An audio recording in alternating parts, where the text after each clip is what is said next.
a lot about other candidates. We've talked about Nikki Haley, Tim Scott. We've talked about Asa Hutchinson, which got the most views on this channel. Right. We've talked about like Hmm. pretty much every candidate, but I think it's time we talk about the candidate who is crushing everyone else. That's Donald Trump. And now recently, the argument from everyone else has always been, well, of course Trump's going to crush the other Republicans at the moment.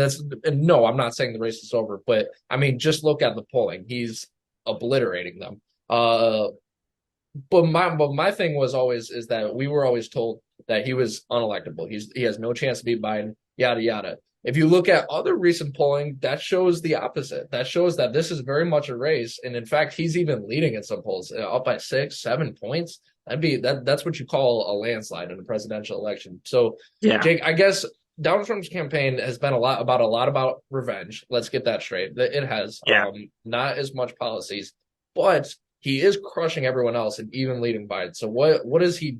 How has he done this? No.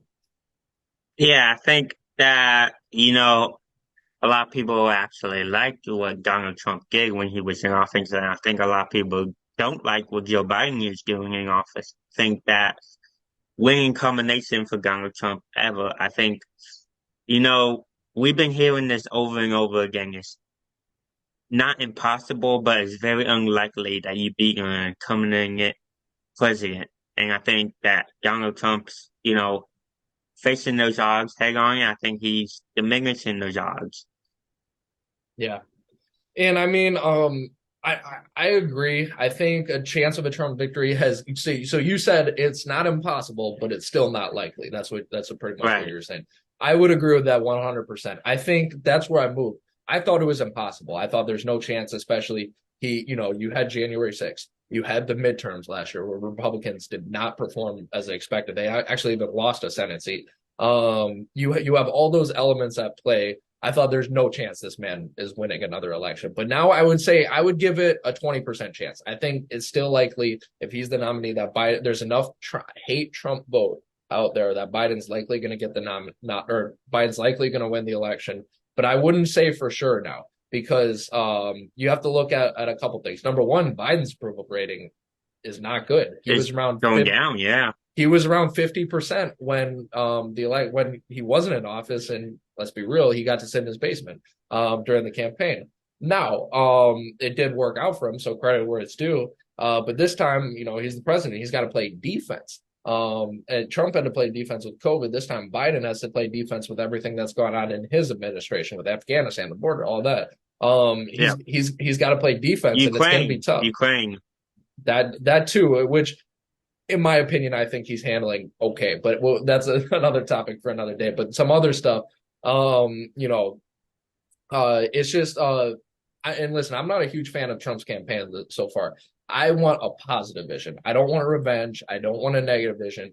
We should have a positive vision for everybody to bring everybody together. So I'm not a fan of it, but it's working, and we have to acknowledge that. If you look at the polls, it's working, and especially just the last thing with the indictment. I mean, that's like we got to let the judicial system play out. So if he's guilty of a crime, we'll let it play out. We're not gonna rush to convict him, and we're not gonna rush to defend him either. You're convicted of a crime, we got to let it play out. But right now, not much And traction is it's going like on they're with the proven indictment. guilty. Exactly, we got to stay with that on PWTB, and we have to be fair and wait. But if this doesn't turn out, man, that's going to really backfire for the Democrats because it's going to look very political. So right now, again, I'm not a huge fan of how Trump's operating his campaign, but it's working, and we got to acknowledge that. Oh yeah, I'm not a huge fan either, but I think that what's working for Donald Trump right now, and I think I mentioned this earlier when you and me were talking, Evan.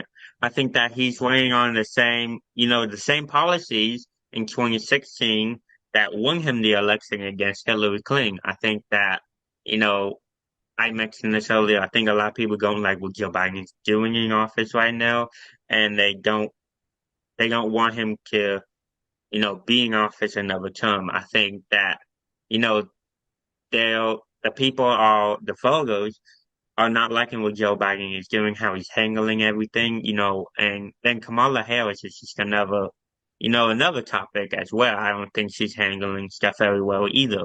Yeah, I she think she that, has. and she has a very low approval rating. I have a different sway. I think Jake makes the right point, but I have a different angle on what he's saying. So he's saying Trump's running a lot like 2016.